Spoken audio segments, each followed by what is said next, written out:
Okay, hello everybody. How are you? Good afternoon. Good afternoon, everyone.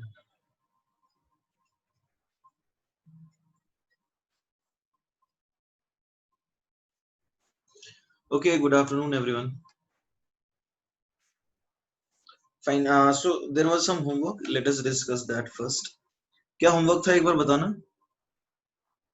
You must have done that.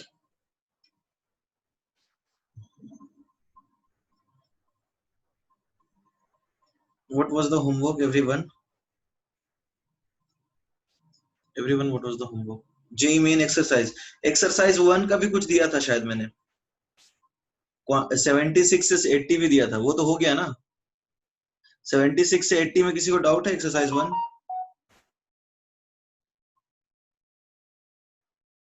ठीक है, 76 से 80 में कोई doubt?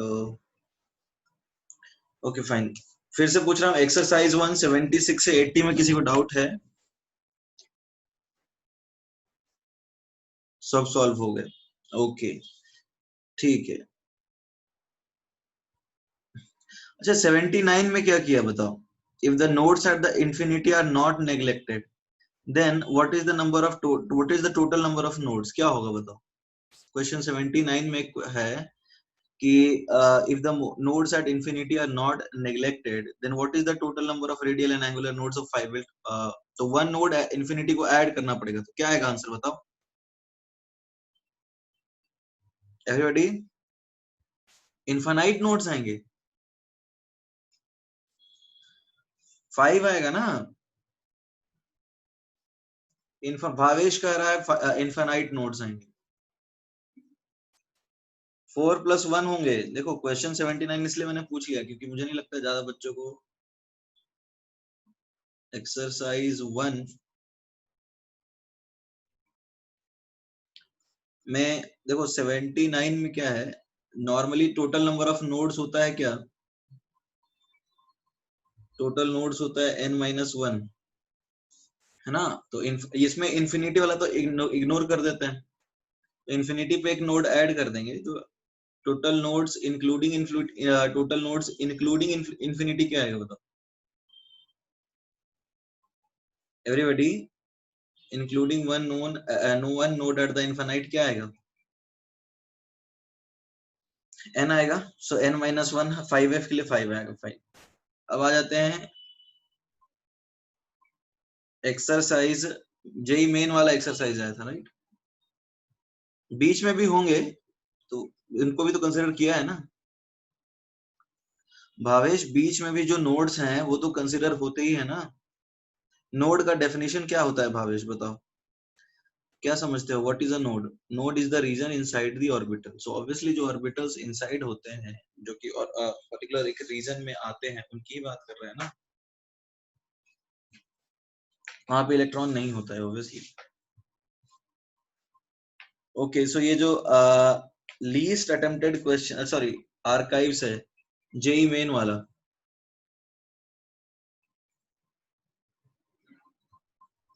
Everybody, JEE main का जो क्वेश्चन दिया था 5.2.51, उसमें बताओ 1 2 3 हो गया. जेई मेन एक्सरसाइज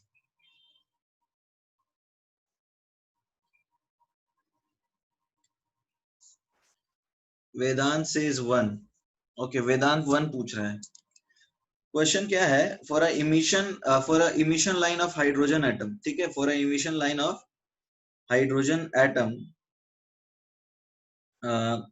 फ्रॉम, यहां पर लिखा है कि ni इज इक्वल टू 8, यानी n इनिशियल 8 है और ये जा रहा है n final is equal to n. The plot of wave number against 1/n² will be. देखो ये आएगा क्या? ये आएगा RH इंटू 1/8² माइनस 1/n². ये समझ में आ रहा है everybody? Everybody, is that clear? तो हम इसको क्या लिखेंगे? मान लो हमने लिखा है new bar is RH upon 64 minus RH upon n². तो अब ये यदि y है तो ये मान लो c है और ये क्या आ जाएगा, आर एच आ जाएगा, मान लो सम कांस्टेंट के, और 1/n² x है, तो कुछ इस तरह का ग्राफ आ रहा है।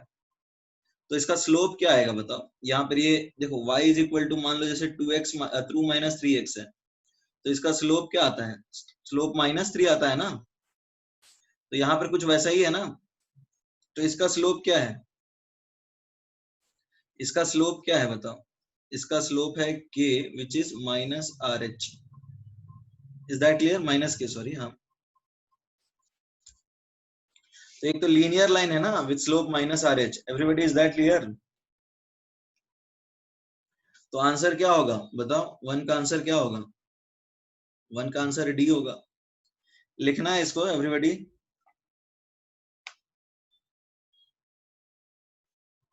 एवरीबॉडी ये लिखना है क्या, do you want to write this, fine.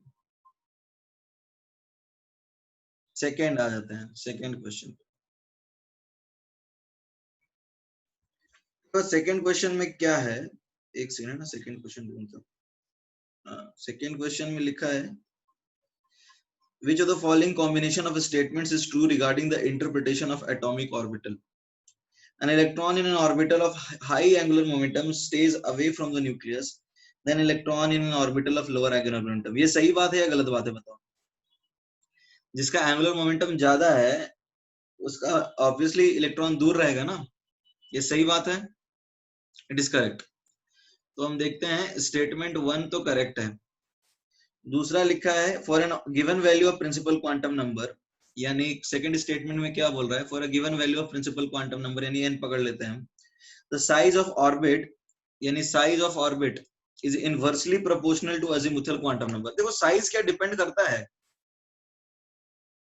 जैसे मान लो ये सही है क्या या गलत है, जैसे मान लो n इज इक्वल टू 2 बोलते हैं, तो 2s और 2p ऐसा होता है क्या कि इसके लिए l 0 है और इसके लिए l 1 है, तो अब इसका साइज 2s का छोटा होता है, ऐसा है क्या, एवरीबॉडी बताइए, ऐसा कुछ होता है कंसेप्ट, ऐसा कोई कॉन्सेप्ट होता है क्या कि यदि n सेम है तो l size is inversely proportional, तो ऐसा तो कोई कॉन्सेप्ट नहीं होता है, राइट। तो ये तो गलत है ना, everybody, is that clear. 2s छोटा होगा, 2s छोटा नहीं होगा श्रेयस, 2s में देखो एक बात समझते हैं इसको, जैसे ये मान लो 2s है, ठीक है, दिस इज 2s, और ये 2px है, this is 2px, let's say this is 2py, and let's say this is 2pz। तो ऑर्बिट तो सबका सेम ही है ना श्रेयस, ये बात समझ में आ रही है, शेल तो सबका सेम ही है। अरे हाँ या ना बोलो, इसको मैं अलग कलर से दिखा दूं।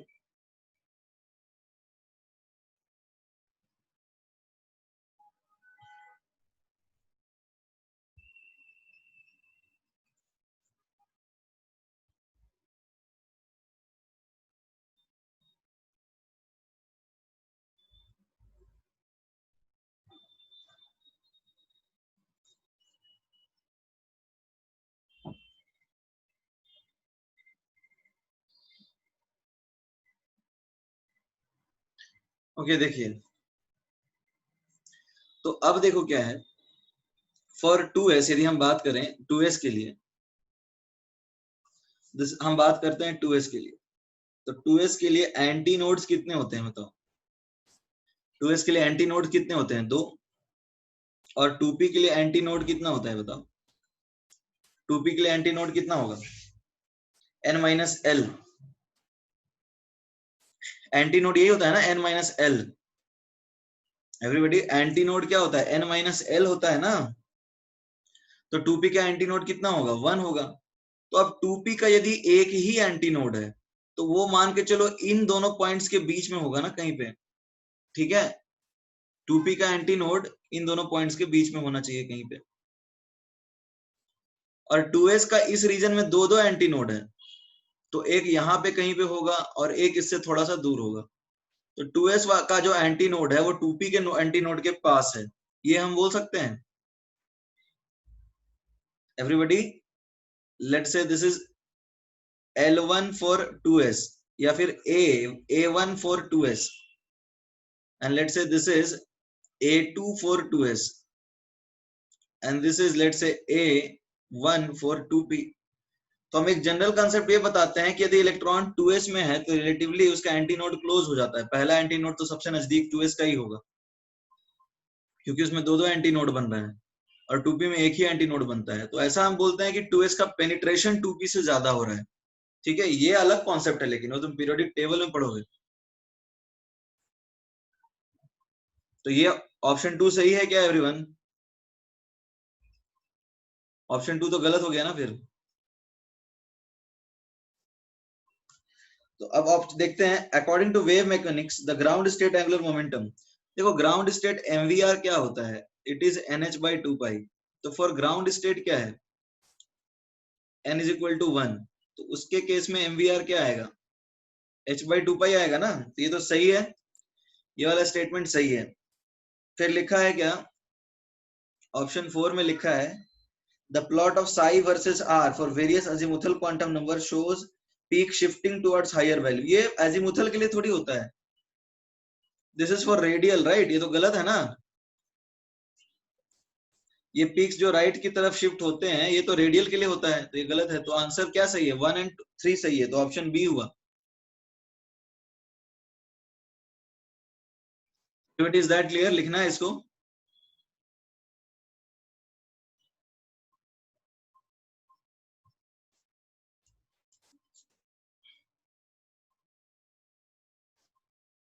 लिखना है क्या इसको? क्वेश्चन 3 बताओ। क्वेश्चन उसके आगे कौन सा क्वेश्चन में डाउट है? उसके आगे कौन सा क्वेश्चन में? 3 में। अरे 3 में क्यों डाउट है वेदांत? ये तो हमने क्लास में पढ़ा है ना, ये तो प्रॉपर ग्राफ बनाया है। काइनेटिक एनर्जी और एनर्जी ऑफ लाइट, 3 में क्यों डाउट है? अच्छा, कितने लोगों का 3 क्वेश्चन सॉल्व नहीं हुआ है? रेज योर हैंड या tell me in the chat box. कितने लोगों का 3 क्वेश्चन सॉल्व नहीं हुआ है? चैट बॉक्स में बताइए।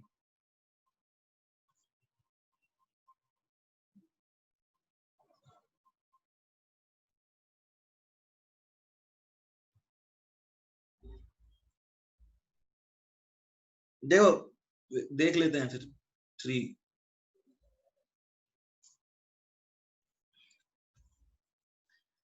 फाइन।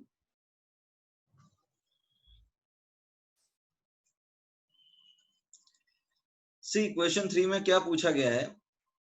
क्वेश्चन 3 में पूछा ये गया है कि विच of the graphs does not below represent the relationship between incident light and the electron ejected. तो देखो ये काइनेटिक एनर्जी जो है, this is kinetic energy of incident electron and this is energy of light. तो एक minimum energy के बाद ही बनेगा। तो ये रिप्रेजेंट कर रहा है या नहीं कर रहा है? एवरीबॉडी ये रिप्रेजेंट कर रहा है या नहीं कर रहा? एवरीबॉडी ये सही है या गलत है? एक मिनिमम एनर्जी होता है ना, थ्रेशोल्ड, वहां के उसके बाद निकलता है। तो ये ग्राफ सही है। Let us talk about option B. Option B जो है वो क्या कहता है?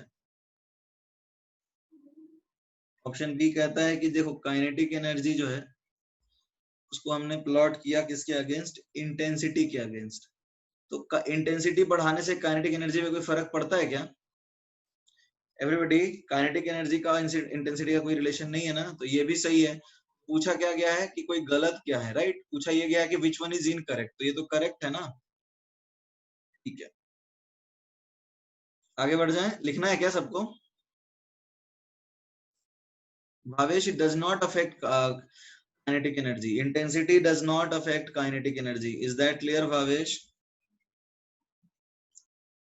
Bhavesh,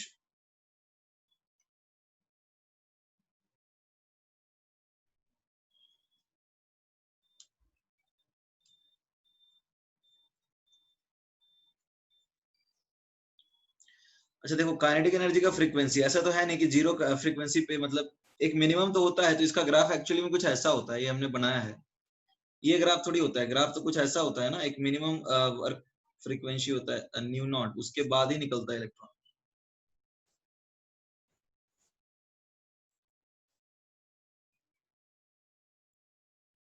this is the correct graph should be this right, and this is incorrect, तो यही हो जाएगा आंसर आपका।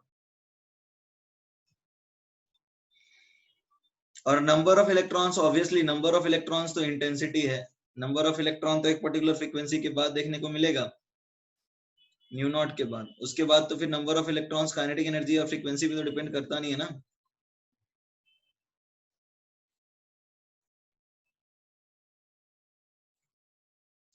ठीक है, तो थर्ड ग्राफ आंसर है तुम्हारा, सी हो जाएगा आंसर, बिकॉज ये सही नहीं है।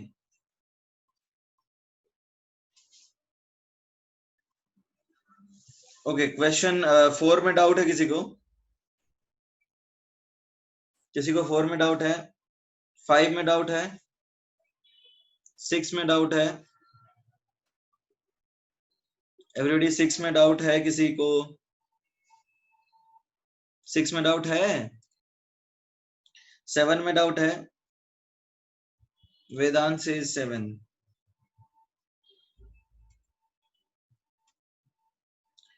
क्वेश्चन है 7 में, the energy of an electron is given by, the energy of an electron is given by -2.718 into 10 की power -18 z square by n square. ठीक है, तो क्वेश्चन पूछा गया है the wavelength of electron required to excite, मतलब wavelength of light required to excite an electron from n is equal to 1 to n is equal to 2 will be. देखो ये तो एक्चुअली में वही वैल्यू है जो हम लोग निकालते भी हैं, this is the same value which we calculate right. तो हम लोग ये जानते हैं कि delta E is h c by lambda, यही कॉन्सेप्ट है ना everybody, delta E is h c by lambda, यही कॉन्सेप्ट होता है। तो अब डेल्टा ई क्या हो जाएगा बताओ, 2.78 इंटू 10 की power -18 1 by 1 square minus 1 by 2 square, solve for lambda. Vedant solve हो जाएगा अब?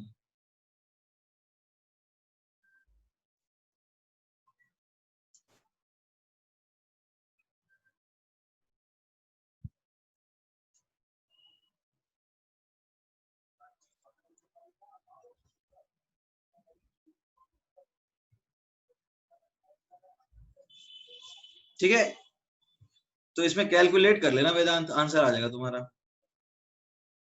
वेदांत आगे बढ़ सकते हैं। ओके, 8 हो गया सबका, 8 एवरीवन डन। ठीक है, I will come to Shreyas, Prathamesh I will come to 11, please wait. 8 सबका हो गया solve? Okay good. Vedant 8 solve हो गया? वेदांत तुम्हारा 8 सॉल्व हुआ? भावेश सेज नो, तो पूछना चाहिए ना तुम्हें फिर, जो सॉल्व नहीं हुआ है उसको पूछो। क्वेश्चन है the kinetic energy of an electron in second Bohr orbit. देखो हम लोग जानते हैं कि काइनेटिक एनर्जी होता है हाफ mv स्क्वायर राइट, ठीक है ना। अब देखो हमें लिखना है in terms of bourse first radius, तो हम लोग जानते हैं mvr होता है nh बाई 2 पाई, तो v क्या आएगा, nh by 2 pi mr right. तो हम भी लिख सकते हैं क्या होगा, nh बाई 2 पाई mr। और r क्या होता है भावेश, r क्या होता है बोर्स थ्योरी के हिसाब से, a0 के टर्म्स में क्या होता है r बताओ? r होता है a0 n स्क्वायर, और z1 है क्योंकि हाइड्रोजन एटम, तो हम भी क्या लिख सकते हैं, h अपॉन 2 पाई m, सॉरी हाँ z1 है इसलिए लिख देंगे, ये m a0 इंटू n, ये समझ में आया? n कट जाएगा ना, एक n कैंसिल हो जाएगा, n ऊपर भी है, तो अब v स्क्वायर क्या आएगा, h स्क्वायर अपॉन 4 पाई square m square a0 square n square. अब जरा हम काइनेटिक एनर्जी निकालते हैं, तो ये आएगा हाफ m और v स्क्वायर, यानी h स्क्वायर अपॉन 4 पाई square m square a0 square n square right. तो हम क्या लिख सकते हैं इसको, h स्क्वायर अपॉन देखो क्या आएगा, 8 पाई square m a naught square n square, right. और यहाँ पे n क्या लिखा है, n तो 2 लिखा है, तो काइनेटिक एनर्जी क्या आएगा, h square upon 32 pi square m a naught square. Everybody is that clear? Bhavesh लिखना है अभी?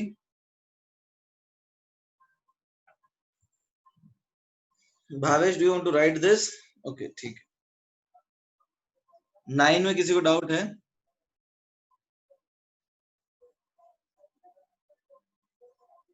10 में किसी को डाउट है? 10 में? ओके 11 पे आते हैं फिर।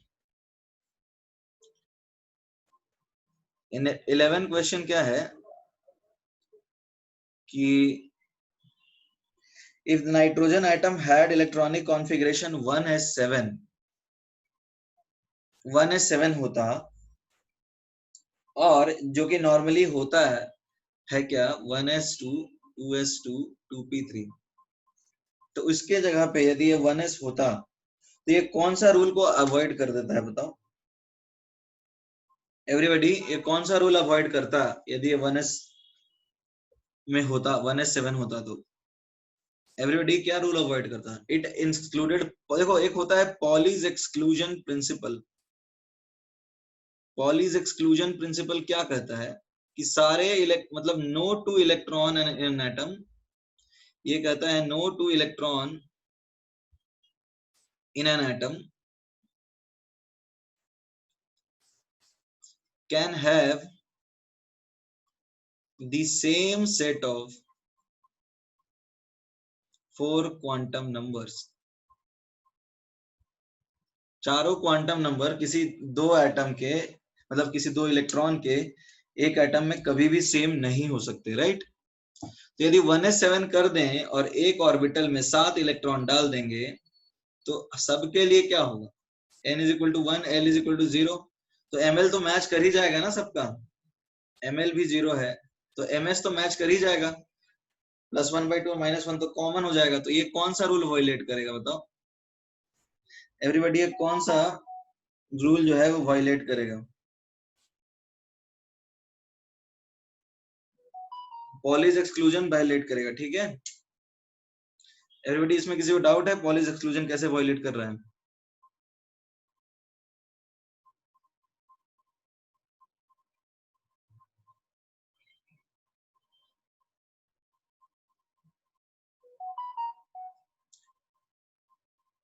ठीक है, तो लिखना है किसी को?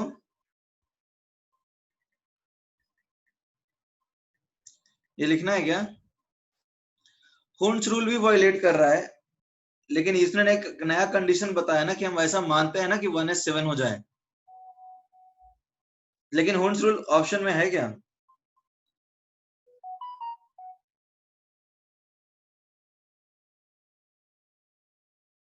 हुंस रूल है ऑप्शन में, बट सी एक्चुअली क्या है, मान लो तुमने एक हाइपोथेटिकल केस अज्यूम कर लिया ना कि एक ऑर्बिटल में इसने जैसे 1s7 लिखा है, इसका मतलब क्या है, 1s7 का मतलब है कि एक ऑर्बिटल में 8 इलेक्ट्रॉन अलाउड हो जाएंगे, राइट। एक ऑर्बिटल में 8 इलेक्ट्रॉन अलाउड हो जाएंगे तभी 1s7 पॉसिबल है ना। तो in that case हुंस rule will not be violated, because फिर एक ऑर्बिटल में 8 ही भरना होगा, ठीक है। ठीक है प्रथमेश, इज दैट क्लियर? जैसे 1s7 बोल रहा है ना, तो 1s7 का मतलब है कि 8 वाले ऑर्बिटल, मतलब एक ऑर्बिटल में 8 इलेक्ट्रॉन जो है वो अवेलेबल होगा। और कोई डाउट है? अच्छा और कुछ दिया था क्या? ठीक है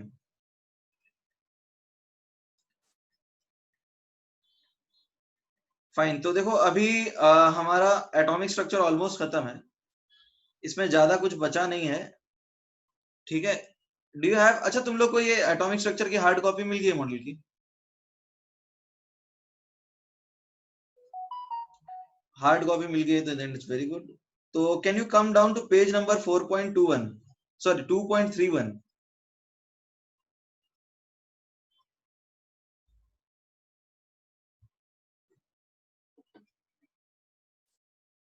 2.31 पेज नंबर पे आ जाइए।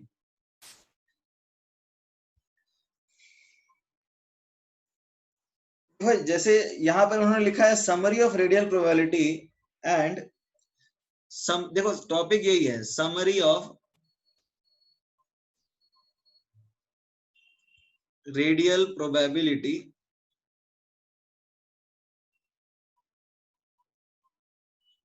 Distribution functions.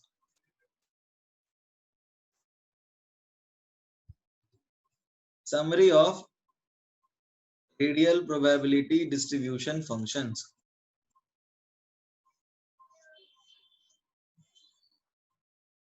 टू 2.31 ठीक है अथर्व, 2.31 ओके। तो जैसे देखो हमने पढ़ा था पिछले बार, जैसे मान लो हम n इज इक्वल टू 2 की बात कर रहे थे, हम n इज इक्वल टू 2 की बात कर रहे थे, तो ये 2s था, right? Fine, this was let's say 2px,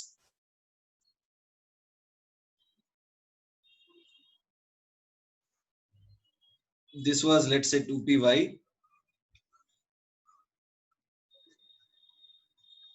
and fine this is 2pz। is that clear? तो अब देखो यहाँ पे इनका हम बोल सकते हैं बाउंड्री तो एक जगह पे ही खत्म होता है। तो अब हम देखो क्या करने वाले हैं, हम बहुत सारे रेडियल प्रोबेबिलिटी डिस्ट्रीब्यूशन फंक्शन बनाने वाले हैं। इसी तरह से 3 के लिए भी हो जाएगा ना एवरीबॉडी, इसी तरह से तो 3 के लिए भी होगा। यहाँ पे 3s 3p 3d तीनों आ जाएंगे, और वो थोड़ा कॉम्प्लिकेटेड हो जाएगा बिकॉज d के सारे ऑर्बिटल हमें बनाने पड़ जाएंगे, इसलिए मैंने 2 तक ही बनाया है, ठीक है? तो ये बड़ा कॉम्प्लिकेटेड हो जाएगा, इसलिए 3s 3p 3d का बनाना फोटो थोड़ा सा डिफिकल्ट है। तो यदि हम इस चीज को ऐसे समझें, देखो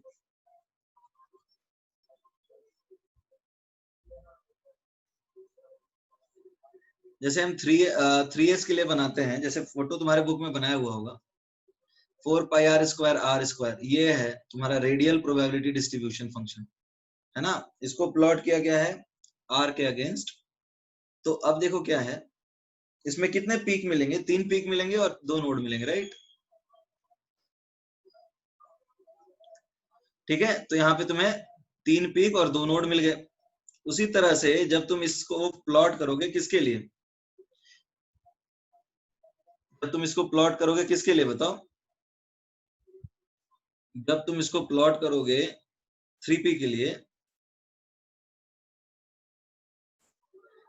तो अब देखो क्या होगा, इसमें कितना पीक आएगा बताओ? ये भी तो यहीं पे खत्म होगा ना, तो समझ में आ रहा है? इसका भी तो ऑर्बिटल एक तरह से यहीं पे खत्म होगा, तो इसमें कितना पीक आएगा बताओ? इसमें 2 पीक आएगा। तो इसका जो पीक आएगा वो कुछ इस तरह से होगा, 2 पीक बनाए हमने, and this is for 3p, right? And एक नोड ऑब्वियसली। सिमिलरली ये फोटो आपके बुक में है तो तुम उसको ड्रॉ कर लो, मैं नीचे स्क्रॉल कर लूं, यहां से लिखना है या कि can you right from your book? तो ये वाला फोटो ड्रॉ करना है क्या, ये इधर वाला जो हमने किया है, ये ड्रॉ करना है अभी? ये वाला अभी ड्रॉ करना है क्या, ये जो भी मैंने ड्रॉ किया थोड़ी बुक में है तुम्हारे? कर लिया है, तुमने कर लिया? ठीक है, सबने कर लिया तो बहुत अच्छी बात है।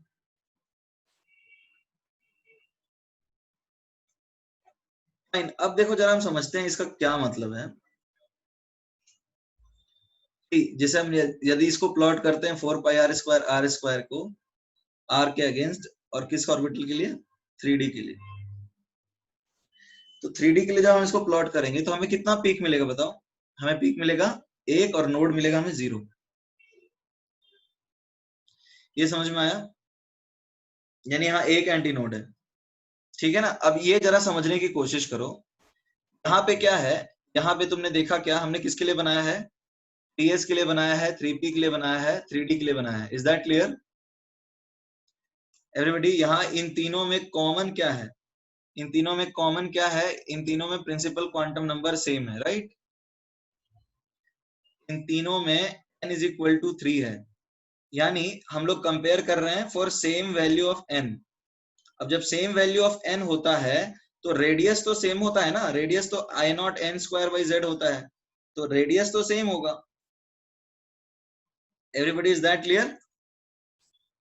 एवरीबडी इज दैट क्लियर और नॉट? रेडियस तो सेम होगा। अब जरा देखो, इसमें पहला एंटी नोड आया, ठीक है, ये पहला एंटी नोड यहाँ इस डिस्टेंस पे A1 मिला, यहाँ पे दूसरा डिस्टेंस पे A2 मिला, और ये तीसरा A3 मिला, और यहाँ पे A1 मिला, यहाँ पे A2 मिला, ठीक है। और इस केस में दैट इज इन 3D हमें क्या मिल रहा है, हमें यहाँ एक ही एंटी नोड मिल रहा है A1। तो अब यहाँ तुम्हें ये दिख रहा है क्या, आर सेम कैसे? आर तो देखो, रेडियस तो ऑब्वियसली बोर थ्योरी के हिसाब से हम सेम बता रहे हैं। Shreyas, is that clear?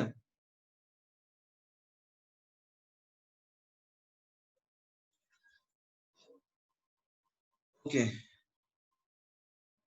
अब देखो समझने की कोशिश करो। तो एल मैक्स, अब देखो क्या है, यहां हम बोलते हैं कि एल मिन या फिर आर मिन, minimum distance of anti node किसमें है बताओ? आर मिन anti node, minimum distance of anti node कहां पे है? 3s में ना। तो for 3s anti node is present at minimum distance, ये समझ में आया? Is present at minimum distance, ये समझ में आ रहा है? Everybody is that clear? ठीक है। एंड फॉर 3D हम ऐसा बोल सकते हैं, यहां पर एक्चुअली यहां फर्स्ट एंटी नोड है, राइट? यहां हम बोल सकते हैं फर्स्ट एंटी नोड, और यहां हम बोल सकते हैं कि first anti node is present eight maximum distance, ये समझ में आ रहा है या नहीं आ रहा है? Everybody is that clear? Okay, तो अब यदि हम डिफाइन करते हैं एल मैक्स, एल मैक्स क्या है? Maximum distance of anti node, maximum distance for anti node. L max की जगह आर मैक्स लिख दें तो भी चलेगा क्या? आर मैक्स लिख देते हैं, तुम्हारे बुक में भी आर ही लिखा है, आर मैक्स लिख देते हैं, maximum distance of N anti node, maximum distance for an anti node.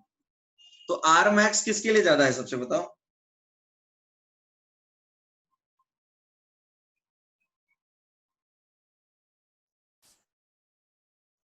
R max सबसे ज्यादा किसके लिए है? 3D के लिए। तो अब देखो क्या है, हम यहाँ एक जनरल कॉन्सेप्ट लिखा है, for n is equal to same r max is, यदि देखो आर मैक्स कम होगा जब एल ज्यादा होगा। Is that clear? And for n is equal to same r min जो है, आर मिन देखो सबसे, आर मिन सबसे ज्यादा किसके लिए है बताओ? सब मिनिमम डिस्टेंस एंटी नोड किसका है? तो आर मिन कम होगा जब एल का वैल्यू कम होगा। Is that clear? तो यदि एन सेम है तो पहला एंटी नोड सबसे क्लोज होगा 3s के, और लास्ट एंटी नोड सबसे क्लोज होगा 3D के। Is that clear?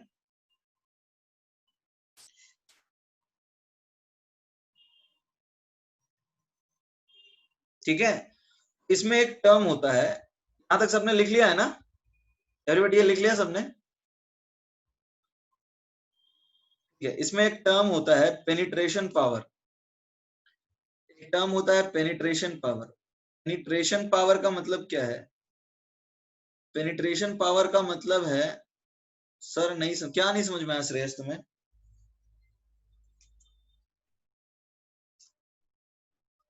श्रेयस तुम्हें क्या समझ में नहीं आया? श्रेयस,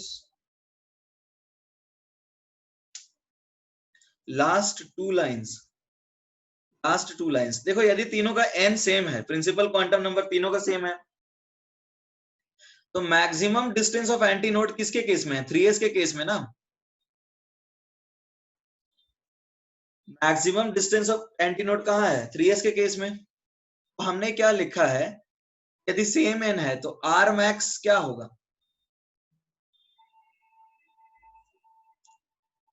r मैक्स कम होगा जब l ज्यादा है। तो देखो यहाँ पे क्या है, r मैक्स कम है किसके केस में? Maximum distance of anti node 3d में है, क्योंकि उसका l सबसे ज्यादा है। और सेम यदि n है तो r मिन मिनिमम होगा यदि l मिनिमम है तो। समझ में आया नहीं आया? रेस इज दैट क्लियर? नहीं है क्लियर? और किसी को डाउट है क्या?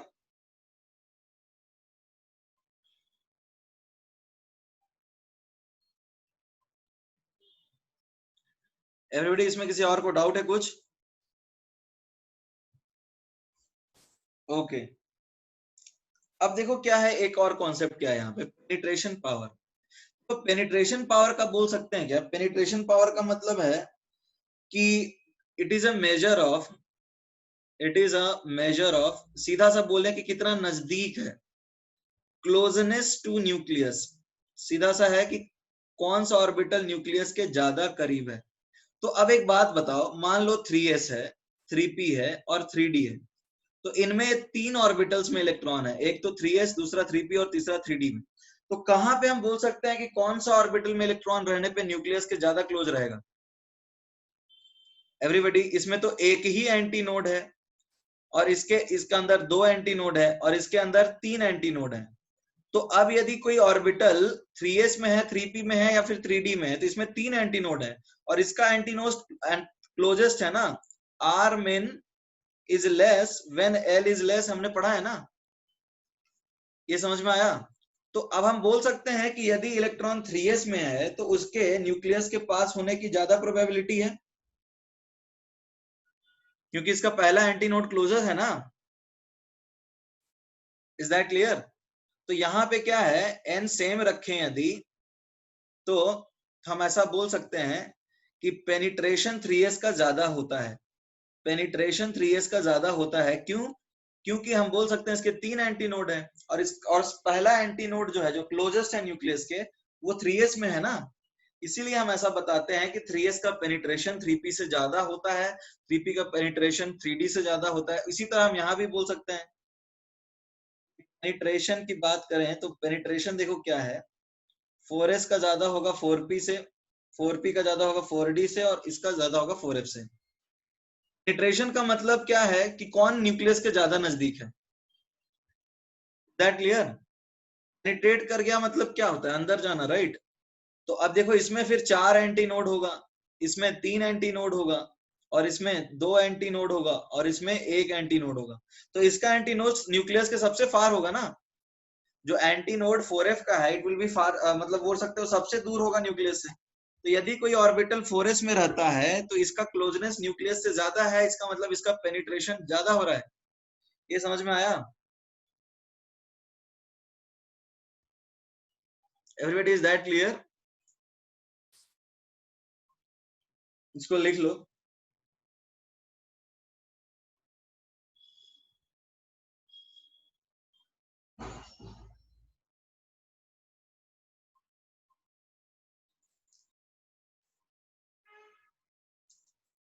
तो अब समझ में आया पेनिट्रेशन का मतलब। यदि कोई इलेक्ट्रॉन सपोज s ऑर्बिटल में है तो वो न्यूक्लियस के ज्यादा क्लोज है ना।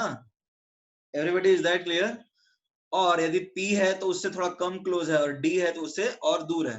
तो यदि 3s की बात करें तो उसका पेनिट्रेशन ज्यादा होता है, इसलिए हम ऐसा बोलते हैं कि s ऑर्बिटल का पेनिट्रेशन सबसे ज्यादा होता है, फिर p ऑर्बिटल, फिर d ऑर्बिटल और फिर f ऑर्बिटल, इस तरह से। ये हम एंटी नोड के बेसिस पे बताते हैं। ठीक है। अच्छा ये बताओ, हाइड्रोजन एटम का एंटी नोड कहाँ पे होगा? हाइड्रोजन एटम का एंटी नोड कहाँ पे होगा एवरीबॉडी? हाइड्रोजन एटम का एंटी नोड कहाँ पे होगा? अरे ए नॉट डिस्टेंस के प्रेजेंट पे, राइट? जैसे क्वेश्चन पूछता है कि हाइड्रोजन एटम में ए नॉट एंटी नोड कहाँ पे होगा। अब बोर ने बताया वही एंटी नोड है ना, ए नॉट पे।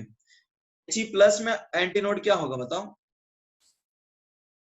हाइड्रोजन एटम के लिए एंटी नोड क्या है बताओ?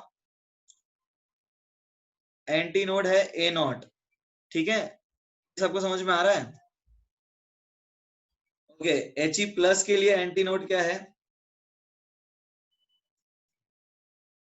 He प्लस तो सिंगल इलेक्ट्रॉन है ना, तो ये क्या आएगा? A naught by 2। ये समझ में आया? A naught n square by Z, इसमें भी तो पहला ही इलेक्ट्रॉन में रहेगा ना सरायु, ये फॉर्मूला होता है a naught n square by Z. तो एन तो तुमको 1 ही रखना है, एक ही इलेक्ट्रॉन है हर केस में, तो तुम्हें आर क्या एंटी नोड मिला? ए नॉट बाई जेड मिला। ठीक है, Li2 प्लस का एंटी नोड कहाँ होगा बताओ? Li2 प्लस का एंटी नोड कहाँ होगा? ए नॉट बाई 3, इस तरह से।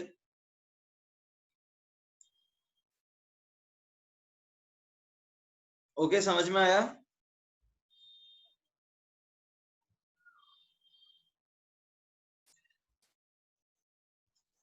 सो लाइक वाइज, तो ये पेनिट्रेशन का कॉन्सेप्ट था।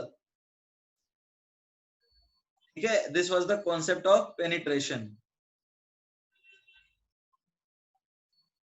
एक और चीज है, श्रोडिंजर का तुमने एक डिफरेंशियल फॉर्म देखा होगा, the differential equation. Differential equation जो कि लिखा जाता है, that is psi d psi square upon d x square plus d psi square upon d y square plus, ये इक्वेशन देखा है कहीं?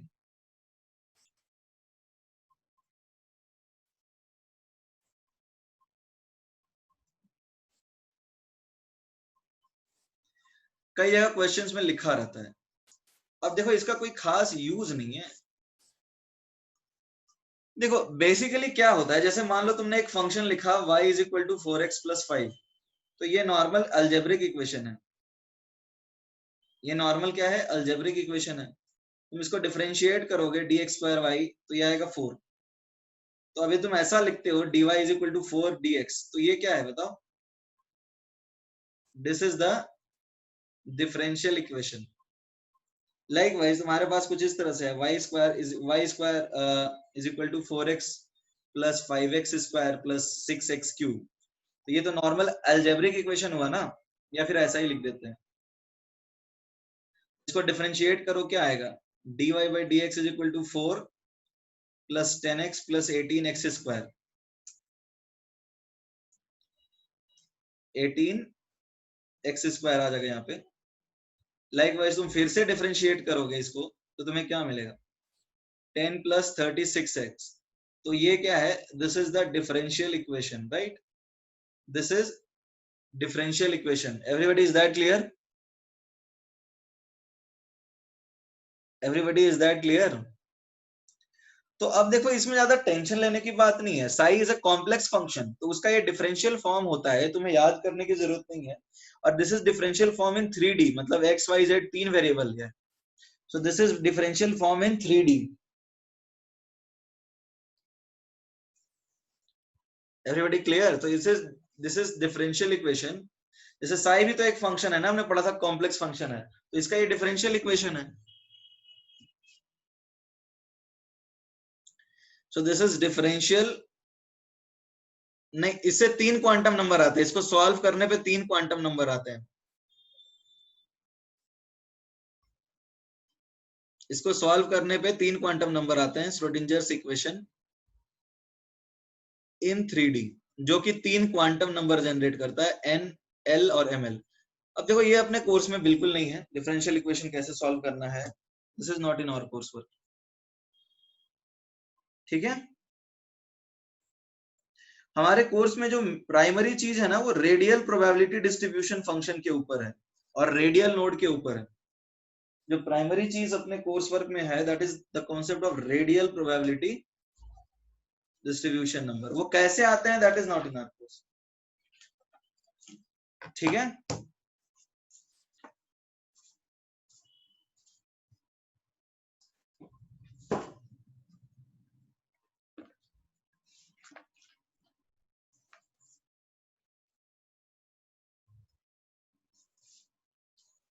ओके अभी हम लोग कुछ क्वेश्चंस करने वाले हैं। देखो एटॉमिक स्ट्रक्चर खत्म हो गया, there is nothing left now.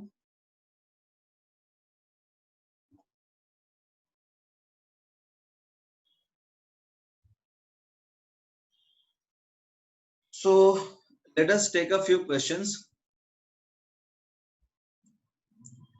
एक क्वेश्चन है कि psi for 2s is written as 1/4 root 2 pi 1 by a naught की power 3/2 2 minus r by a naught e की power minus r by a naught. ठीक है, यहाँ पे क्या है, where a naught is equal to Bohr's radius. A naught is Bohr's radius. तो question है, if the radial node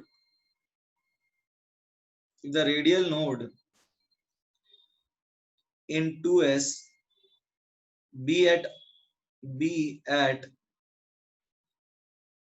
r naught या let's say a naught r naught, तो पूछा ये गया है then r naught will be equal to, then r naught equal to, and these are the four options. a लिखा है a naught by 2, b लिखा है 2 a naught, c लिखा है root 2 a naught, and d is a naught by root 2. बहुत easy question है, इसका answer क्या होगा बताइए.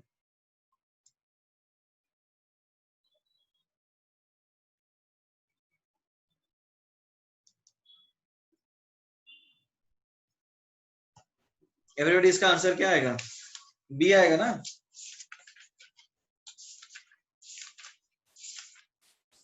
सबका आंसर आ गया, एवरीबॉडी सबका आंसर आया, नहीं आया. अरे रेडियल नोड के लिए क्या होता है बताओ, ये तो रेडियल पार्ट ही है ना. रेडियल नोड के लिए क्या है, r square should be 0, this is radial part, this is radial part, so this इसका जो साइज स्क्वायर है इट शुड बी 0. तो ये वाला टर्म 0 होगा क्या, और ये वाला टर्म 0 होगा. कौन सा टर्म 0 हो सकता है, 2 minus r by a naught वाला पार्ट ही 0 हो सकता है. तो यानी 2 minus r by a naught is 0, so 2 is equal to r by a naught, so r is equal to 2 a naught. इतना ही तो करना था.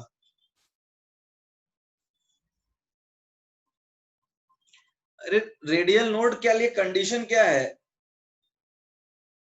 रेडियल नोड यही पार्ट 0 हो सकता है, इज दैट क्लियर.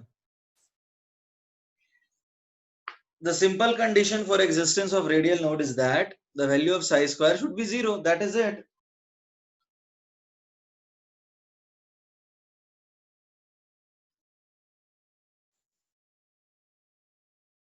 तो इसका आंसर क्या आएगा एवरीबॉडी बताइए. बी आएगा, इसमें किसी को डाउट है.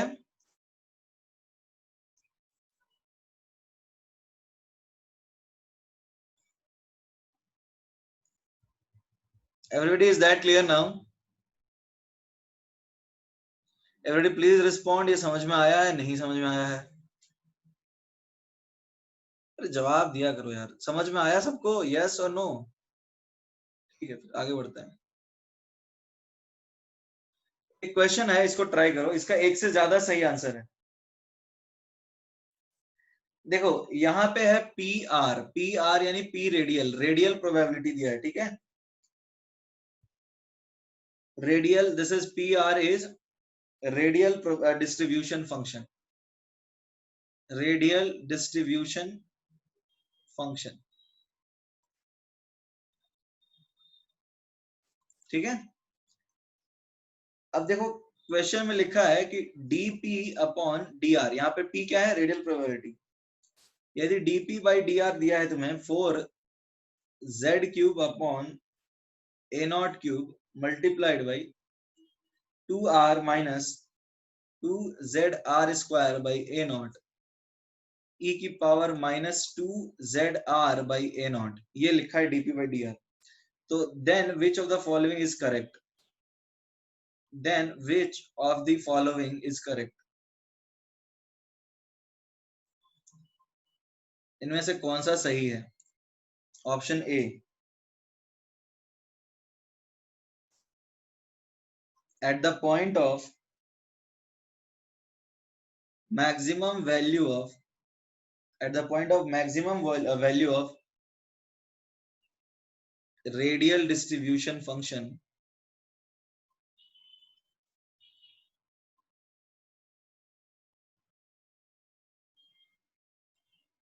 dpr upon r is equal to 0,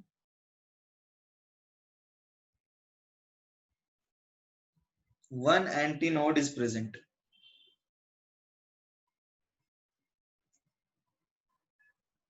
Option B,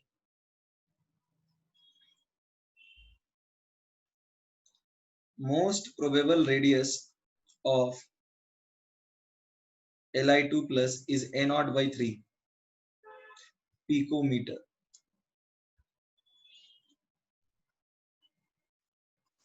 Option C,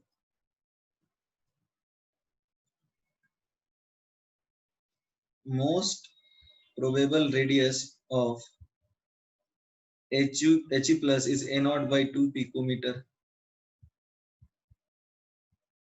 Option D, most probable radius of hydrogen atom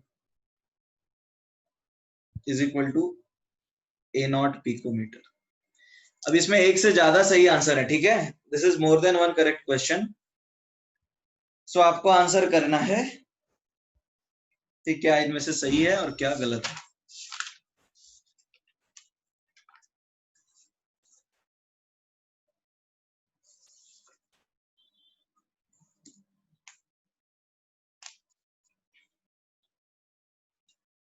Everybody is that clear?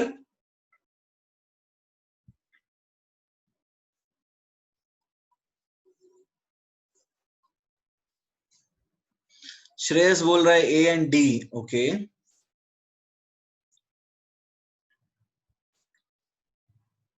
Sir Prathamesh your answer is correct. Good. बाकी लोगों को करने दो आंसर. अब तक प्रथमेश ने ही आंसर सही दिया है. नहीं नहीं, गलत है. प्रथमेश वालिम्बे. नो नो पार्थ, गलत है, गलत है.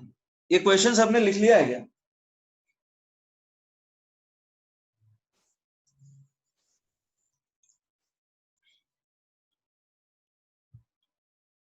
Everybody question written?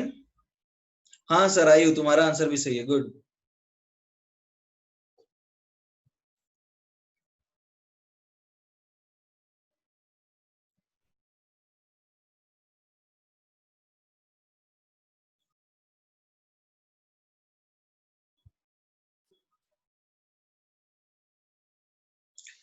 Okay, question सबने लिख लिया एवरीबडी?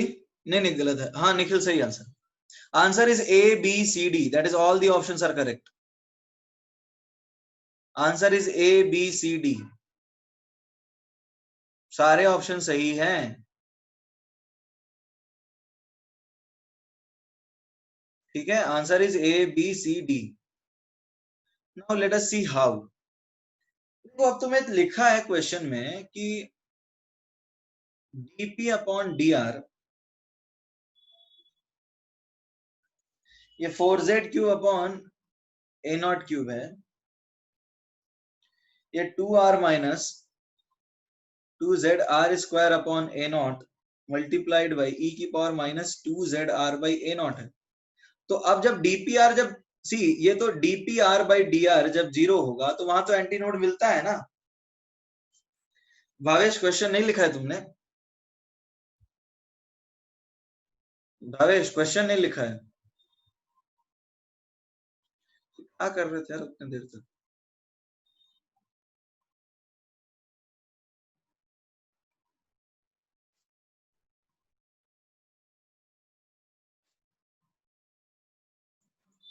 फाइन. देखो, अब यदि dpr by dr is equal to 0 है तो इसका मतलब होता है एंटीनोड. ये सबको पता है ना. If dpr by dr is 0 तो इसका मतलब होता है एंटीनोड. एवरीबॉडी से यस और नो? ठीक है. अब देखो, dpr बाई dr कितने पॉइंट्स पे 0 हो रहा है? ये वाला टर्म तो 0 होगा नहीं, ये वाला टर्म ही 0 हो सकता है ना. तो अब जरा कॉमन निकाल लेते हैं. 2r 1 minus z r by a naught is equal to 0, तो आर के क्या वैल्यूज आ रहे हैं?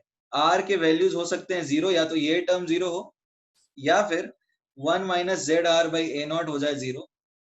यानी यहाँ क्या मिलेगा बताओ? 1 बराबर z r by a naught, तो तुम्हें यहाँ पर आर मिल जाएगा ए नॉट बाई जेड। तो आर इज इक्वल टू 0 पे तो न्यूक्लियस हो जाएगा, और आर जो यहाँ आ रहा है वो ए नॉट बाई जेड होगा। तो न्यूक्लियस का एंटी नोड होता है एवरीबडी, न्यूक्लियस का एंटी नोड होता है, न्यूक्लियस तो एंटी नोड नहीं होता है।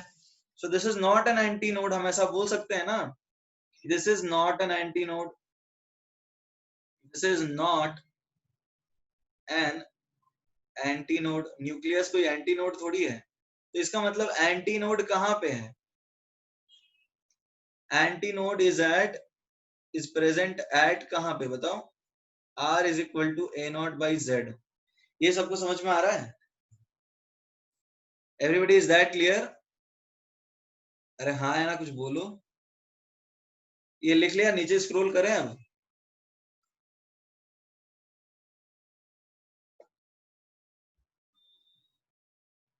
ओके, सुमति कह रही है कि उसको कुछ समझ में नहीं आया। देखो सुमति, हमने ये कॉन्सेप्ट पढ़ा है कि डीपी बाई डी आर यदि 0 है तो एंटी नोड होता है, ये बात समझ में आ रहा है? ये बात तो समझ में आ रहा है ना? तो अब देखो क्या है, हम इसको सॉल्व करते हैं, इस वाले इक्वेशन को। तो इस वाले, एक सेकंड कॉल आ रहा है, तब तक आप लोग लिख लीजिए। हेलो, हाँ हाँ, हिंदी बोलिए प्लीज। मटाले हाउस के पास आए तो वहां पर आपको सीधा एक रस्सी ये मिलेगा, पसायदान किराना, उससे पसायदान किराना,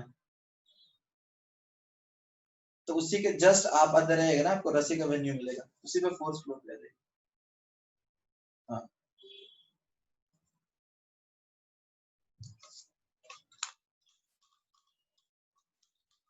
ओके ठीक है, अभी I hope it is clear. Fine, तो अब क्या है, यहाँ पे 2r multiplied by 1 minus z r by a naught है, यहाँ पे एंटी नोड मिलेगा, ये तो सबको समझ में आ गया। अब देखो क्या है, अब इसको हम सॉल्व करेंगे तो ये वाला टर्म आ रहा है हमारे पास, एक तो हमारे पास एक टर्म आ रहा है, कौन सा? ये वाला ऊपर वाला, ठीक है। तो अब ये टर्म 0 हो सकता है क्या, ये वाला? इज दिस टर्म पॉसिबल कि ये 0 तो नहीं हो सकता ना? ये 0 तो नहीं हो सकता, तो 0 होने वाला टर्म कौन सा है सुमति? यही टर्म है ना जो 0 हो सकता है। सुमति इज दैट क्लियर? ये वाला टर्म ही 0 हो सकता है। जब हम इस टर्म को 0 मतलब 0 से इक्वेट करेंगे, अब जब 0 से इक्वेट करेंगे तो इसके दो वैल्यूज आ रहे हैं, ठीक है। यानी कि r इज इक्वल टू 0, एक वैल्यू यहाँ पर ये 0 हो रहा है, और दूसरा r is equal to a naught by Z. तो r इज इक्वल टू 0 तो न्यूक्लियस हो गया। तो Sumati, is nucleus an anti node? Sumati, is nucleus an anti node? तो अब न्यूक्लियस एंटी नोड तो नहीं है, तो अब दूसरा आ गया क्या? r is equal to a naught by z. R is equal to a naught by Z. तो अब बताओ, ए नॉट बाई जेड जो है वो एंटी नोड है, राइट? ये समझ में आया नहीं आया? ये सबने लिख लिया था ना? अब देखो क्या है, अब यानी कि एंटी नोड हाइड्रोजन के लिए कहां पे होगा? तो पहला वाला ऑप्शन सही है क्या? सी, पहला वाला ऑप्शन पढ़ते हैं वापस। Point one anti node is present, ये सही है ना? देखो, Li2 प्लस के लिए Z3 है, तो ए नॉट बाई 3 ये भी सही है। He प्लस के लिए ए नॉट बाई 2, और हाइड्रोजन के लिए a naught. Is that clear everyone? Everyone is that clear now? ठीक है, तो आई होप सो। अब देखो एटॉमिक स्ट्रक्चर में इतना ही कॉन्सेप्ट है, ठीक है। अभी you can try these questions, there are, तुम अपने बुकलेट से भी ले सकते हो, सॉल्व कर सकते हो। बुकलेट से दे दूं या फिर मैं लिख दूं कोई क्वेश्चन, क्या चाहते हो?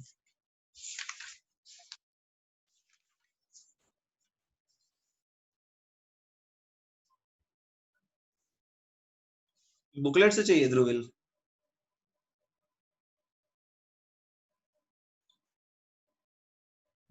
अच्छा एक काम करो, मैं 3 क्वेश्चन दे रहा हूं and they are not from this topic, मतलब पहले 3 कर लो, मतलब फ्रॉम योर बुकलेट ही है, बट ये इस टॉपिक के नहीं है, पिछले साल के क्वेश्चन है।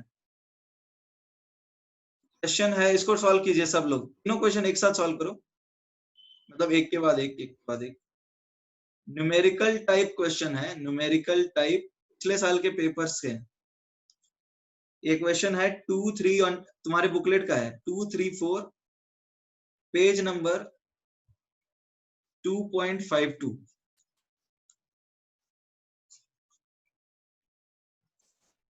पेज नंबर 2 3 4, मतलब page number 2.52, question 3 to 4, sorry 3 to 4 नहीं, हाँ वही 2 3 4 उसी सीक्वेंस में बोल रहा हूँ।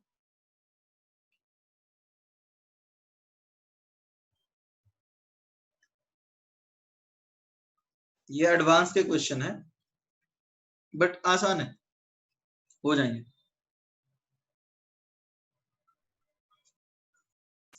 एवरीबॉडी, सबको क्वेश्चन मिल गया?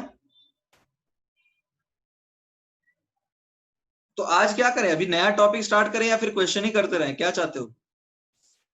यदि ये नया टॉपिक स्टार्ट करें या फिर क्वेश्चन करते रहें? ठीक है, कुछ क्वेश्चन कर लो प्रैक्टिस।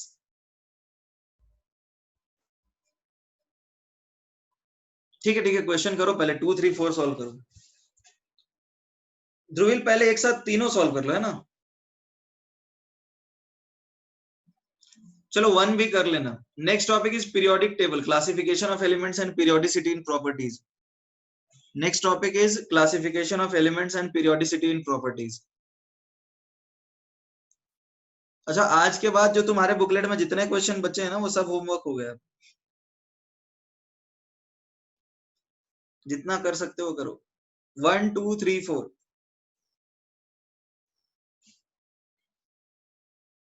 3 का आंसर 5 हो सकता है।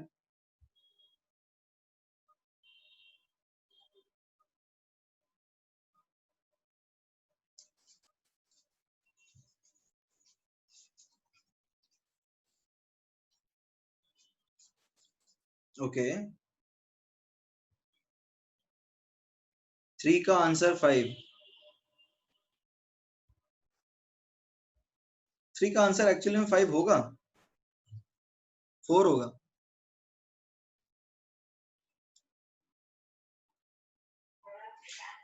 ठीक है, आप लोग ट्राई कीजिए, मेरे एक डोर पे कोई है, 1 मिनट में आता हूँ, है ना? जब तक आप लोग सॉल्व कीजिए इसको।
ओके, सब सारे हो गए सॉल्व? ओके ठीक है, फाइन। सी यदि तुम 4 देखोगे तो उसका 2 का 6, 3 का 5, 4 का 9। ओके, अच्छा 2 का आंसर क्या है? लेट अस स्टार्ट विथ 2, क्योंकि सबसे पहला क्वेश्चन तो वही दिया था 2, राइट? ओके, 2 में देखा यह जा रहा है कि इन an atom maximum number of electrons having the quantum numbers, ये तो n4 है, मॉड m1 है, और s1/2 है, राइट? तो n4 है तो क्या हो सकता है? 4s हो सकता है, 4p हो सकता है, 4d हो सकता है, और भावेश कर रहा है बट आंसर में 3 का 4 दिया है। ठीक है, विल सी, जो भी आंसर है हम देखेंगे।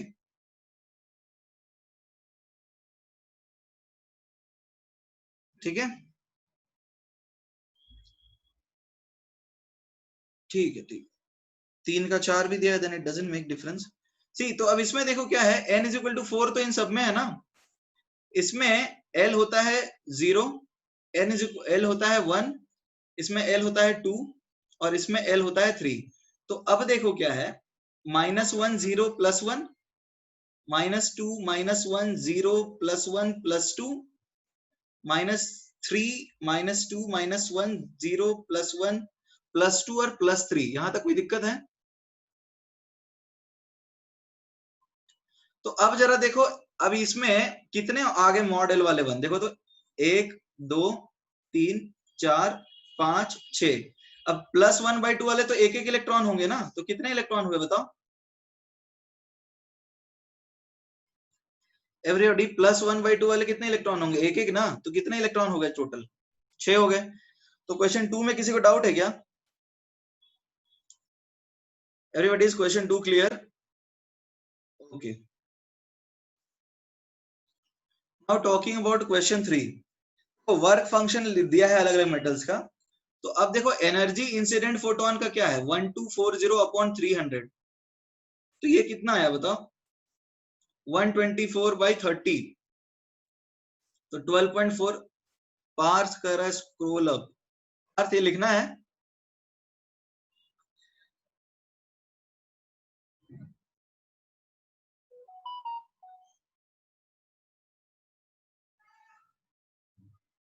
Okay, return.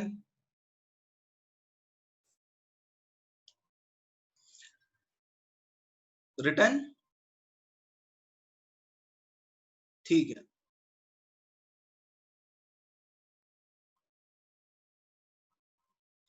12.4 डिवाइडेड बाई 3, 4.13 के आसपास आ रहा है कुछ, है ना? 4.13 रेकरिंग आता जाएगा। तो अब एक बात बताओ, ये गिवन एनर्जी है, ये गिवन एनर्जी है। तो अब गिवन एनर्जी यदि वर्क फंक्शन से ज्यादा है तो फोटो इलेक्ट्रिक इमिशन होगा। Is that clear? ये तो सबको पता है ना। तो ये गिवन एनर्जी वर्क फंक्शन से ज्यादा कितने जगह पे है, जरा देखो तो। Li में है, ठीक है, Na में है, पोटेशियम में है, Mg में है, बाकी और कहीं है क्या? एवरीबॉडी, और कहीं है? 5 कैसे आ रहा है प्रथमेश तुम्हारा? प्रथमेश, 4 ही मेटल है ना, 5 कौन सा आ गया? तो आंसर तुम्हारा क्या आएगा? आंसर आएगा 4। Is that clear? प्रथमेश, समझ में आया नहीं आया? ठीक है, अब क्वेश्चन ये लिखना है किसी को?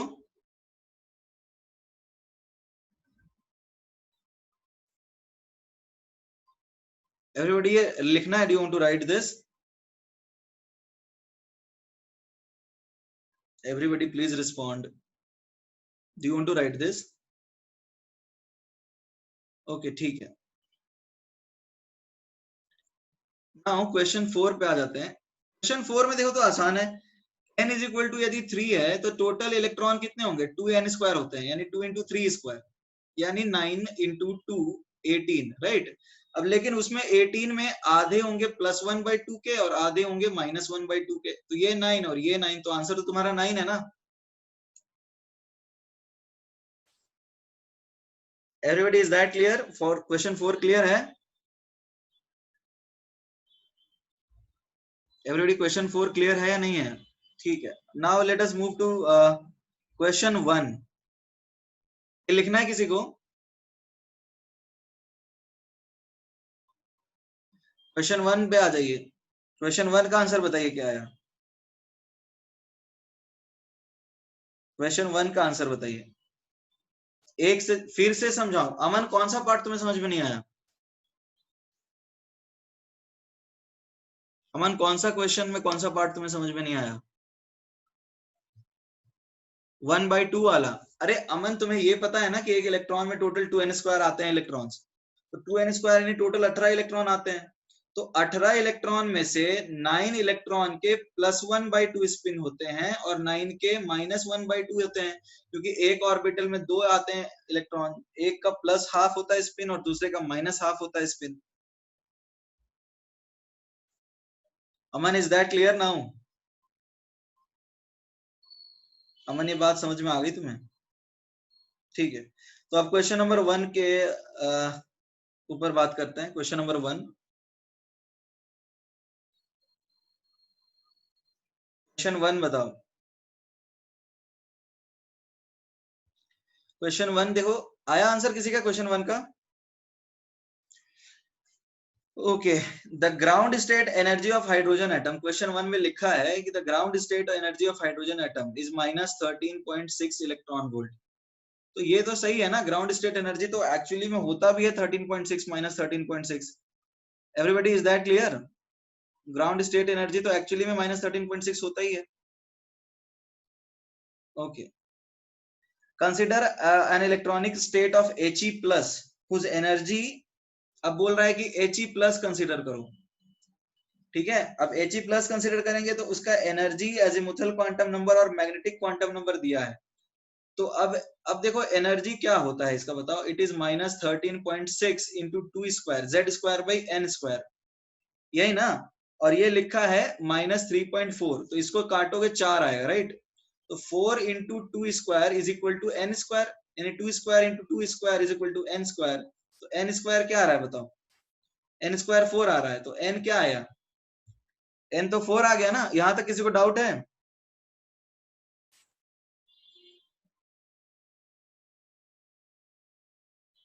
Everybody is that clear?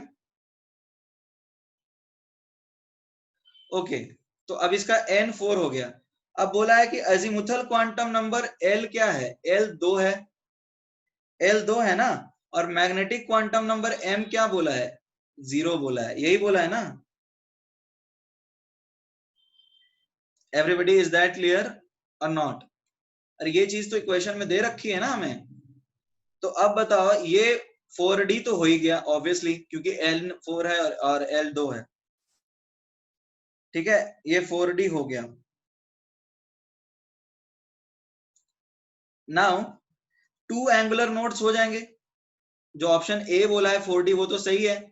2 angular node हो जाएंगे क्योंकि l की वैल्यू 2 है, तो एंगुलर नोड तो 2 हो जाएगा, ये भी सही है। Is that clear? 3 radial node तो नहीं होगा क्योंकि 2 है रेडियल नोड, तो ये तो गलत हो गया। अब देखो He plus is a single electron system. He plus तो सिंगल इलेक्ट्रॉन सिस्टम है ना?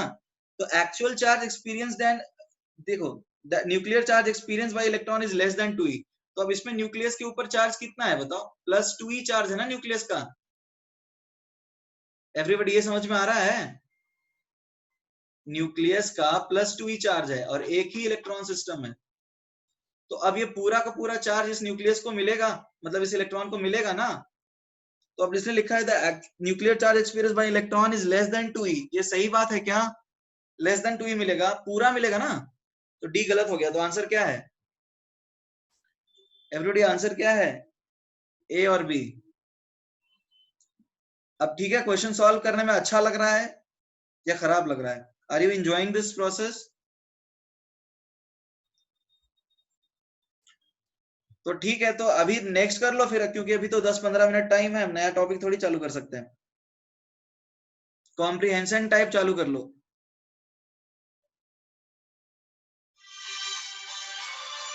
ठीक है, hello. Yeah, speaking. Okay. Sorry. No, no, no, not completed as of now. Yeah, actually, it is pending from the month of May. It is pending from the month of May. May का अभी तक नहीं है. No payment is being, let's say, credited since May. Payment नहीं हो रहा है, मई से कुछ नहीं पेमेंट आ रहा है.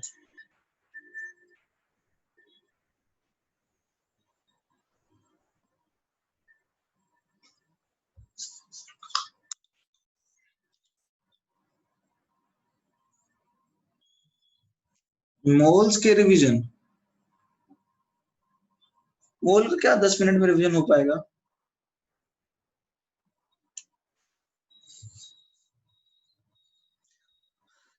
10 मिनट में क्या रिवीजन हो जाएगा मोल का?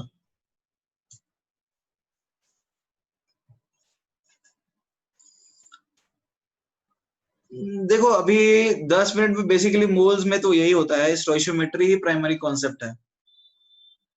Everybody, stoichiometry is the primary concept, बाकी mole is just a conversion unit. आप प्रैक्टिस करते रहिए, मोल में प्रैक्टिस लगता है. ठीक है. Okay, can you solve this question now? 17 comprehension 1 solve करना है.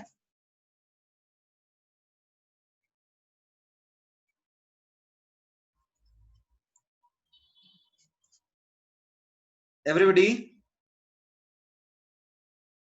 कॉम्प्रिहेंशन 1 सॉल्व हो गया?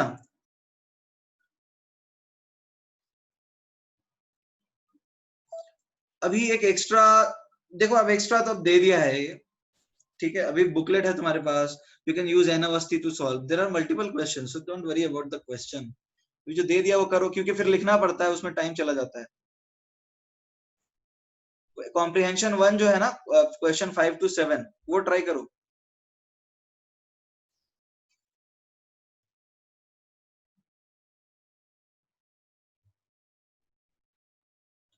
कर सकते हो सॉल्व एन अवस्थी, कोई दिक्कत नहीं.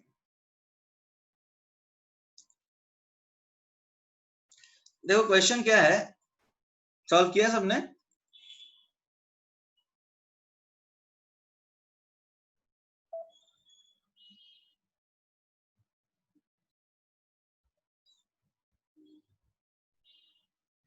फाइव का बी, 6 का सी और 7 का सी. ओके, ठीक है, बाकी लोगों को करने दीजिए.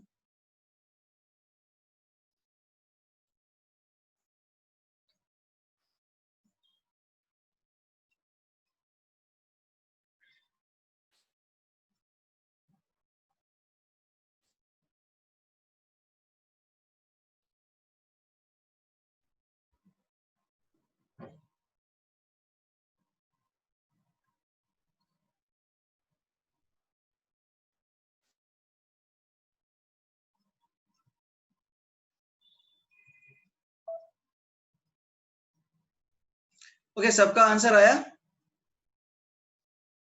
सॉल्व कर, अभी और टाइम चाहिए या should I help you with this?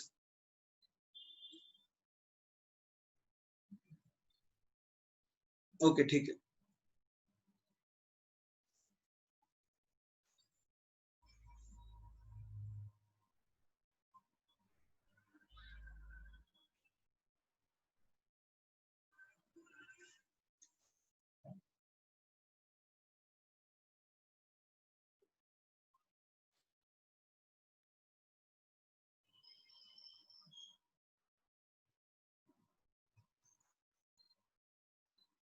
Comprehension में अगर 3 क्वेश्चन हुआ तो हाँ, नॉर्मली नहीं, ऐसा कुछ नहीं है. ऐसा कुछ नहीं है ध्रुविल. एक गलत हुआ तो पूरा रॉन्ग नहीं माना जाता है. तुम्हारा जो सही होगा वो सही माना जाएगा. ठीक है.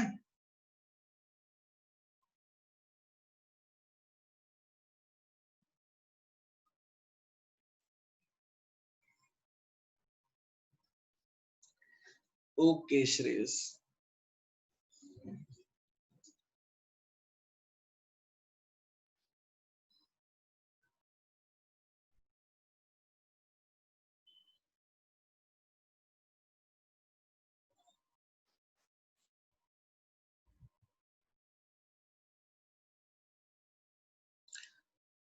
ओके चलो क्वेश्चन देखो क्या है।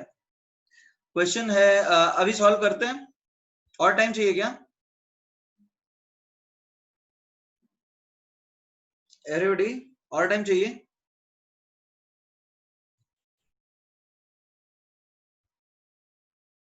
ओके डन, तो ठीक है चलते हैं, चालू करते हैं सॉल्व करना।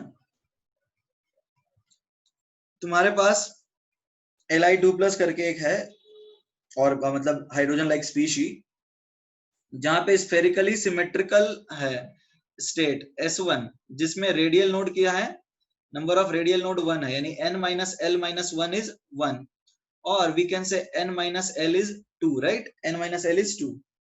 Upon absorbing the light, the electron undergoes transition to S2. The S2 has one radial node and is energy equal to, अब देखो क्या है, ये एनर्जी लेता है S1 से और जाता है S2 पे, ठीक है?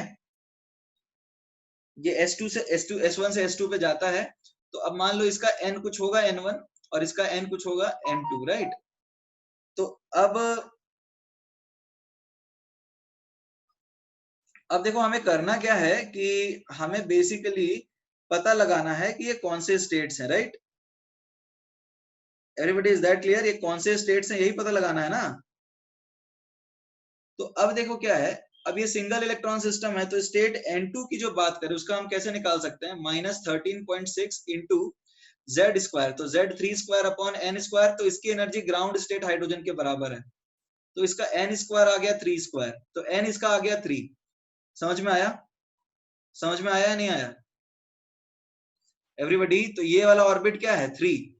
अब इसमें बोला गया है इसका भी रेडियल नोड क्या है, फॉर S2 रेडियल नोड लिखा हुआ है हमें कितना, 1, यानी 3 माइनस l माइनस 1 इज 1, तो 2 minus l is 1, so what is l everybody बताइए? l तो 1 हो गया, तो ये ऑर्बिटल 3p बन गया। ये समझ में आया या हम ऑर्बिटल कैसे 3p बता दिए? Everybody is that clear? Okay, तो अब देखो क्या है, अब स्फेरिकली सिमेट्रिक की बात कर रहे हैं, तो अब देखो इस केस में भी क्या है, स्फेरिकली सिमेट्रिकल है ना, तो ये s ऑर्बिटल होगा, तो l इसके लिए 0 है। समझ में आया? क्योंकि ये s ऑर्बिटल है, स्फेरिकली सिमेट्रिकल लिखा हुआ है, तो ये हो गया 2। तो अब देखो क्या है, ये 2s है और ये 3p है, तो अब ये सबको समझ में आया कि हमने कैसे बोल दिया कि S1 जो है वो 2s है और S2 कैसे 3p है। इसमें किसी को डाउट है कि हमने कैसे बोला कि S1 2s है और S2 3p है? Everybody is that clear?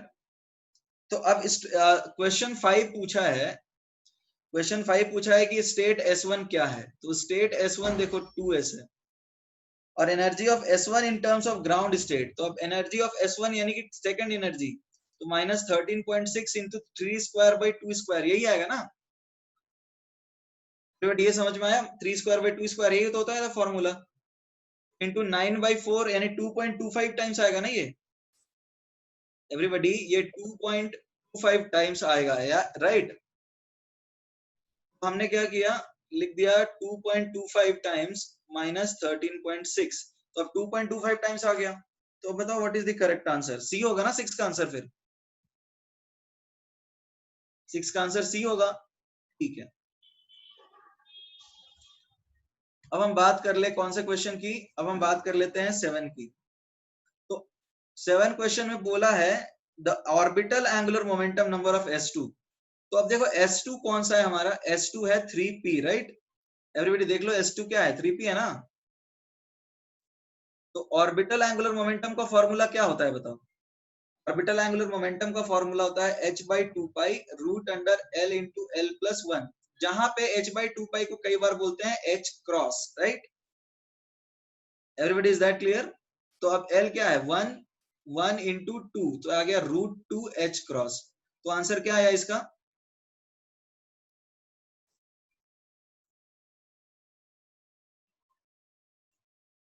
Everybody इसका आंसर क्या आया? इसका आया आंसर सी। तो आज की क्लास में किसी को कोई डाउट है? एवरीबॉडी आज की क्लास में किसी को डाउट है? देखो अब अभी जो क्वेश्चंस है आपके बुकलेट में आपको सॉल्व करने हैं। कल का जो आपका मोल का टेस्ट है, पर mole concept test is basically on mains level. ठीक है।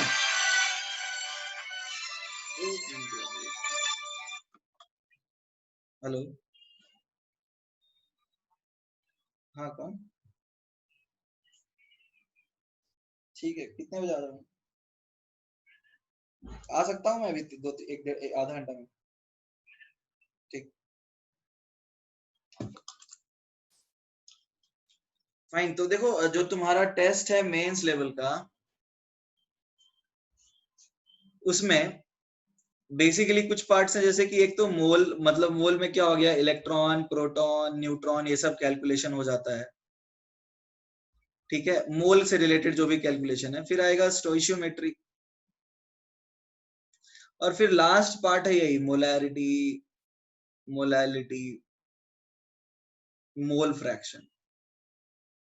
तो अब जो ये सारी चीजें हैं ना, उसमें ज्यादा टेंशन नहीं लेना है। बेसिकली तो तीन टॉपिक्स है तुम्हारे पास। एक तो मोल का, जिसमें प्योर मोल के क्वेश्चन आएंगे, वेपर डेंसिटी के क्वेश्चन आएंगे, मास वॉल्यूम के क्वेश्चन आएंगे, और दूसरा है स्टोइशियोमेट्री, और तीसरा है मोलैरिटी, मोलैलिटी, मोल फ्रैक्शन। तो इसमें बेसिक्स है, ज्यादा कोई थ्योरी इसमें होता है नहीं। बेसिक फॉर्मूले हैं जो तुम्हें याद रखना है। स्टोइशियोमेट्री में तो सबसे इंपॉर्टेंट ये फॉर्मूला होता है, सबको पता ही है, a not by a is equal to b not by b is equal to c not by c is equal to d not by d। Limiting reagent भी ऐसे ही आइडेंटिफाई करते हैं। रेसिप्रोकल प्रोपोर्शन क्या होता है? देखो, रेसिप्रोकल प्रोपोर्शन एक law है जिसका कोई खास यूज नहीं है। रेसिप्रोकल प्रोपोर्शन पढ़ना है क्या? What is exactly reciprocal proportion? Everybody, do you want to study what is exactly reciprocal proportion? ठीक है, क्वेश्चन तुम्हें मिल सकता है। देखो, रेसिप्रोकल प्रोपोर्शन देख लेते हैं क्या है।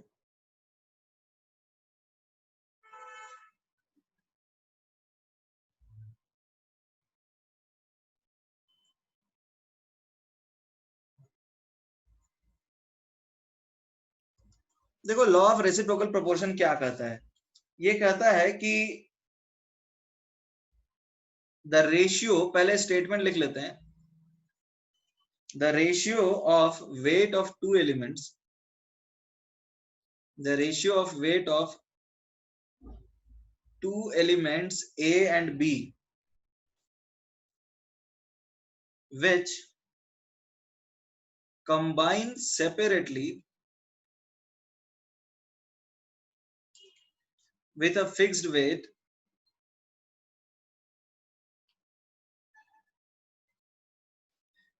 weight of the third element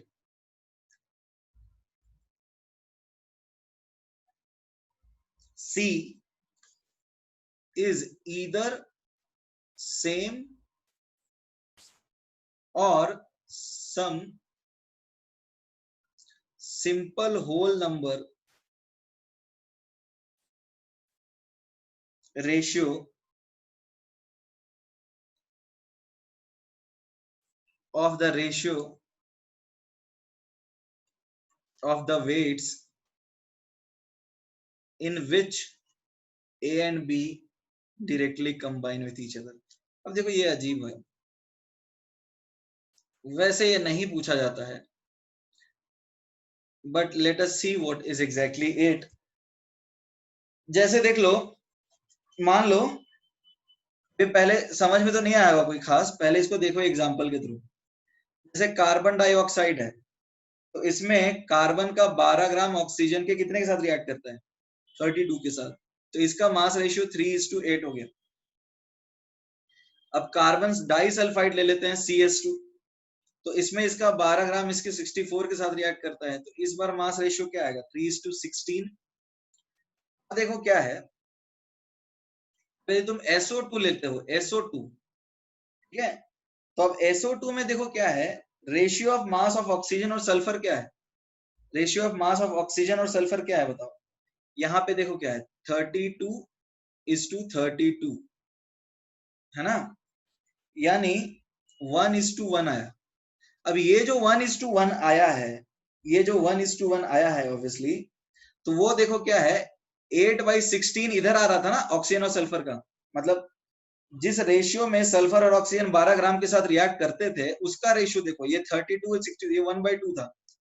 तो ये 1/2 का एक होल नंबर है, 2 जिसको मल्टीप्लाई करने पे 1 आता है। ये समझ में आया? तो ये जो रेशियो है 8/16, इसको एक होल नंबर से मल्टीप्लाई करोगे ना तो ये रेशियो आएगा जिसमें ये दोनों कंबाइन करते हैं। अभी ये कोई खास इंपॉर्टेंट चीज है नहीं, खैर फिर भी समझ में आया तुम्हें?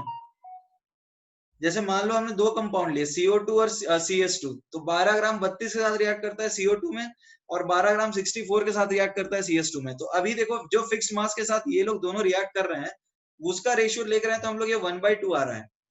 अब यदि इसका रेशियो ले तो 1/1 आ रहा है, तो उस 1/2 में एक होल नंबर मल्टीप्लाई करेंगे तो ये 1 आएगा, यानी ये रेशियो आएगा।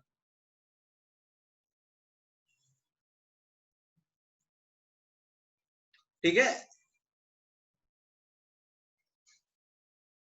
अरे यस और no, is that clear now? That can be any whole number obviously. जैसे मान लो जैसे फिक्स 12 ग्राम कार्बन के साथ ये दोनों जो अलग अलग रिएक्ट करते थे, नहीं ये तो मल्टीप्लाई क्यों करना है, ये तो लॉ है ना, दिस इज द लॉ, ये ऐसा लॉ बताता है, ये लॉ ऐसा बोलता है कि जैसे कार्बन के 12 ग्राम के साथ ऑक्सीजन और सल्फर जब सेपरेटली रिएक्ट करते थे तो ये 3:8 और 3:16 बनाते थे। तो अब 8/16 लोगे तो 1/2 आएगा। 1/2 में एक होल नंबर मल्टीप्लाई करोगे ना तो वो तुम्हें इन दोनों का जो वेट है उसका रेशियो मिलेगा। ये है रेसिप्रोकल प्रोपोर्शन। खैर ये इतना इंपॉर्टेंट नहीं है, so it does not make much sense to study it, but ठीक है, अभी बुक्स में रहता है, कई जगह पे क्वेश्चन दिया होगा, ऑब्वियसली बुक्स में हो सकता है। समझ में आ गया बेसिकली क्या है? ठीक है फिर, तो चलो कल का जो आपका टेस्ट है वो मोल कॉन्सेप्ट के है, मेंस लेवल पे टेस्ट है। ठीक है, तो उसमें ज्यादा टेंशन मत लेना, जो इंपॉर्टेंट फॉर्मूले होते हैं ना वो पढ़ लेना और अच्छे से टेस्ट देना। ठीक है, चलो गुड बाय।